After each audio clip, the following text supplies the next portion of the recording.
हम Iran America का update आपको बता देते हैं। जंग के हालात लगातार बने हुए हैं। इस बीच इजराइल की सरकारी एजेंसी ने एक दावा किया, इजराइल की सरकारी एजेंसी ने, इसको ध्यान दीजिएगा, एक खबर छापी है और खबर यह छापी है कि अमेरिका के साथ बातचीत के ट्रैक पर ईरान वापस आ गया है। ईरान अमेरिका के प्रस्ताव पर तैयार है, ऐसा इजराइल का एक अखबार दावा कर रहा है। अब प्रस्ताव क्या है? प्रस्ताव यह है कि ईरान, ये एक्चुअली ईरान ने प्रस्ताव दिया है और ईरान ये दावा कर रहा है कि मुझे लगता है कि अमेरिका इस पर राजी हो जाएगा कि हम अपना एनरिच्ड यूरेनियम जो है, जिसको हमने 60% तक एनरिच्ड कर लिया है, 90% पर बनता है ना सर न्यूक्लियर हथियार, 90 प्लस जाना पड़ता है तो आप न्यूक्लियर हथियार बना लोगे, वो 60% तक उसको एनरिचमेंट कर चुका है। तो उसने कहा है कि वो इसको घटा के 4% पे ले आएगा, एनरिचमेंट डाइल्यूट कर देगा पावर कम, और अगले 7 साल के लिए वो किसी भी प्रकार की एनरिचमेंट प्रोसेस पर रोक लगा देगा। मतलब 7 साल वो अपने न्यूक्लियर प्रोग्राम पर, न्यूक्लियर एनरिचमेंट पर काम ही नहीं करेगा। लेकिन न्यूक्लियर पावर को लेकर के जो ईरान कह रहा है कि जो मेरा एनरिच्ड यूरेनियम का स्टॉक है वो मैं किसी और देश के पास नहीं रख पाऊंगा, क्योंकि अमेरिका की एक शर्त यह भी थी कि आप अपने पास नहीं रख सकते, जो भी कुछ यूरेनियम आपके पास है वो आपको देना पड़ेगा। लेकिन ये इजराइल कह रहा है कि मैं 7 साल के लिए एनरिचमेंट बंद कर दूंगा, एनरिचमेंट किया हुआ यूरेनियम को डाइल्यूट भी कर दूंगा, लेकिन मैं अपनी एनर्जी नीड के लिए यूरेनियम का इस्तेमाल बंद नहीं करूंगा और अपना सारा यूरेनियम अपने पास रखूंगा, मैं किसी और देश को नहीं दूंगा। यह ऑफर है इजराइल का। अमेरिका इस पर कितना राजी होगा ये देखना होगा। मार्को रूबियो जो विदेश मंत्री हैं अमेरिका के, उनका एक बयान मैं आपको सुना देता हूं। मार्को रूबियो की चिंता ये तो है ही न्यूक्लियर, कि वो न्यूक्लियर वेपन ना बना ले, उससे ज्यादा बड़ी चिंता जो इजराइल की है वो है मिसाइल्स को लेकर। तो वो जो मार्को रूबियो कह रहे हैं कि न्यूक्लियर हथियार तो हम बनाने नहीं देंगे, और दूसरा यह कि मिसाइल टेक्नोलॉजी जो ईरान ने बना ली है, हम उसको लंबी दूरी की मिसाइल भी नहीं रखने देंगे। उन्होंने कहा, दावा है कि केवल मिडिल ईस्ट में जो हमारे बेसेस हैं वही नहीं, यूरोप तक की पहुंच की मिसाइल ईरान तैयार कर चुका है, और वो दिन दूर नहीं है जब ईरान अमेरिका तक पहुंचने वाली मिसाइल भी बना लेगा। इस पर जो वहां के उपराष्ट्रपति है जेडी वैंस अमेरिका के, उनका एक स्टेटमेंट मैं आपको सुना देता हूं।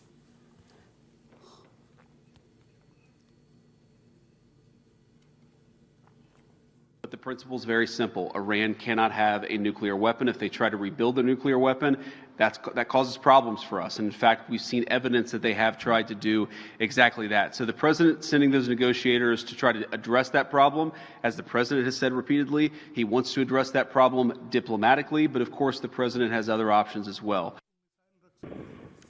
अब सर जो आप भी कह रहे थे बयान में के बीच में मेरे कान में वो टीवी पे बता दीजिए। नहीं, मैं इसके पक्ष में तो भारत भी है कि भाई आप जो है वो वर्टिकल प्रोलिफरेशन आप कर सकते हैं, हॉरिजॉन्टल प्रोलिफरेशन नहीं होना चाहिए। यानी कि आप अपने मिसाइल को एनरिच करके आप सुपरसोनिक से लेकर के आप 10,000 किलोमीटर तक मार करने वाली आप मिसाइल, इसके लिए कह रहा है अमेरिका जैसे देशों के, अमेरिका ने बना रखा है, हाँ। चीन ने बना रखा है, 8,000 तक तो हमारी अग्नि जा रही है, हाँ। तो सवाल यह है कि जो अभी जेडी वेंस ने कहा कि दिस सिंपल प्रिंसिपल, अरे तुम्हारा प्रिंसिपल है क्या? प्रिंसिपल सिद्धांत तो मत कहो ना, सिद्धांत तो वो है जो सब पर लागू होता है, लेकिन ये तुम लागू उसके लिए कर रहे हो जो एक कमजोर देश है, तुम उसको कह रहे हो कि ये नहीं। सिर्फ कमजोर देश नहीं सर, वो देश जो नारा लगाता है death to America, death to Israel, मैं एक बात उसके लिए कह रहा हूं। नहीं, एक बात मुझे बताइए, वो सही बात है, लेकिन तुम तय करने वाले कैसे हो सकते हो? तुम भी तो कर रहे हो उसके लिए कि डेथ टू ईरान, तुम भी तो रिजीम चेंज करते हो। सवाल यह है कि पाकिस्तान ने जब न्यूक्लियर वेपन्स बनाया तो उसका तुमने क्या किया? उस समय तो तुम एनकरेज कर रहे थे, नहीं, उस समय इसलिए किया क्योंकि भारत को उस समय निडिल करना था, भारत को आपको तंग करना था, उसलिए वो उसका। खैर अब सर ये अमेरिका की डबल स्पीक है, इसमें कौन सी नहीं बात है, लेकिन अब दुनिया है, दादागिरी है, तो वो है जो वो चाहे। कहो ना कि हम दादा हैं, दुनिया के अभी वर्तमान दादा हैं, ईरान के आर्मी चीफ का, जो उनकी सिक्योरिटी फोर्सेस के हेड हैं, उनका एक स्टेटमेंट मैं आपको सुनाता हूं। इन्होंने एक ऐसी बात की, इसमें मिर्ची बहुत लगेगी अमेरिका को। इन्होंने कहा कि सबसे बड़ी दुनिया के अंदर जो गलत धारणा है वो ये है कि अमेरिका अजय है, कि अमेरिका कभी हारा नहीं, अमेरिका जंग में हार नहीं सकता। फिर उन्होंने उदाहरण दे दिए। उन्होंने कहा कि अमेरिका वियतनाम भी गया था, अमेरिका अफगानिस्तान भी गया था, और कैसे लौटा वापस? तो ये कहना कि अमेरिका को हराया नहीं जा सकता, ये सरासर गलत है। और अगर हम पे जंग थोपी गई तो हम सिद्ध कर देंगे कि अमेरिका हारेगा।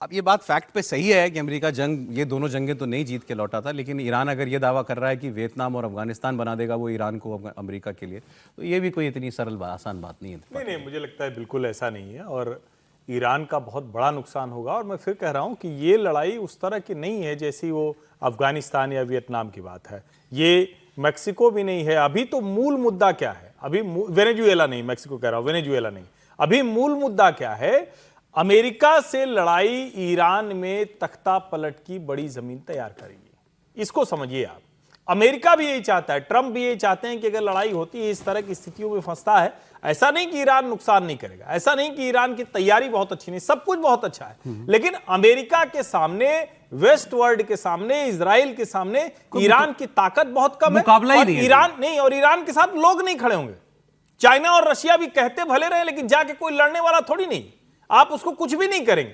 तो लड़ाई अकेले ईरान को लड़नी है। और सबसे जो ईरान के लिए जो कहें कि गड़बड़ बात है कि वो एक शिया कंट्री है, दूसरे जो सुन्नी मुसलमान देश हैं वो भी उसके साथ इस मामले में नहीं खड़े होते, भले ओआईसी में खबर चली रही है कि सऊदी अरब ने पहले कहा था कि हम अपने एयर स्पेस का इस्तेमाल अमेरिका को, इजराइल को नहीं करने देंगे ईरान पर हमला करने के लिए। अब खबरें क्या आ रही हैं, जब उसको लग रहा है कि अब ये तो शायद हमला कभी ना कभी तो करेंगे ही, तो अब खबर है कि सऊदी अरब ने कहा है कि अब हमला करो तो ये रिजीम चेंज करा देना, हमला कर यूं इन्हें बम 2-4 बम गिरा के मत आना।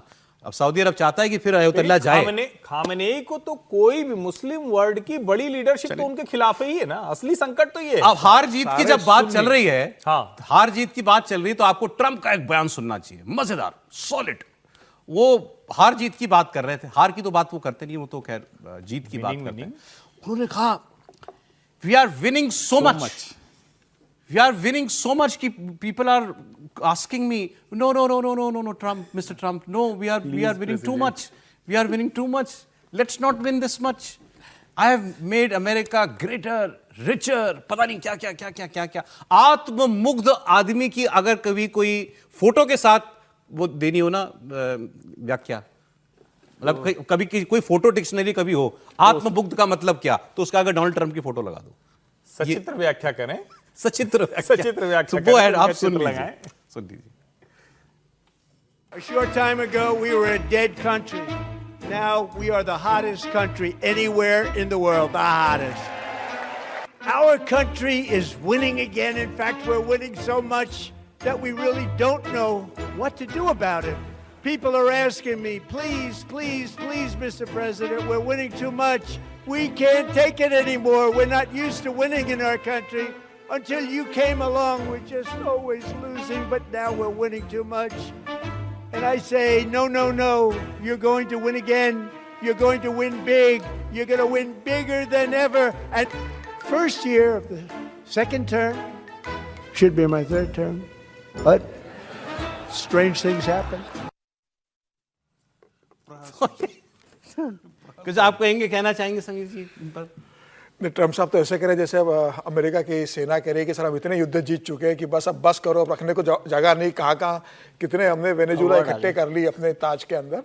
और कल ही खबर आई है, बड़ी इंटरेस्टिंग खबर आई है कि जो अमेरिका के सैन्य कमांडर से उन्होंने ट्रम्प को सलाह दी है कि भाई इजराइल से बोलो कि वो ईरान पर हमला करे, जरूरत पड़ेगी तो हम उसको बैकअप देंगे। अच्छा। हम सीधा हमला करना नहीं चाहते हैं, ये ट्रम्प से कहा गया है कि भाई इजराइल से कहा जाए कि 12 जहाज क्यों खड़े किए उसके संबंध में, इसलिए रखे कि इजराइल से कहो कि हमला करे और अगर ऐसा लगेगा कि जरूरत पड़ती है तो बैकअप पे हम उसको समर्थन दे देंगे, लेकिन हम सीधा हमला करने से हमें बचना चाहिए। और ट्रम्प तो यही ट्रम्प है जो नोबेल पीस प्राइज मांग रहे थे और अब कह रहे हैं कि इतने जीत चुका हूं, मैं इतना जीत चुका हूं कि देश अमेरिका में अगेन बन गया है, ग्रेट अगेन बन चुका है। सुना था इन्होंने बयान के स्टेटमेंट जो आर्मी चीफ, उनके आर्मी कमांडर ने, वो तो खबर गलत बता दी ना ट्रंप ने कि आर्मी चीफ ने कहा मुझसे कि मत हमला करो। खैर ये भी है, ये कि अमेरिका के अंदर भी रेजिस्टेंस जो है वो दिखाई दे रही है। ताकतवर देश है, इसमें कोई शक नहीं है, लेकिन अजय कोई नहीं होता।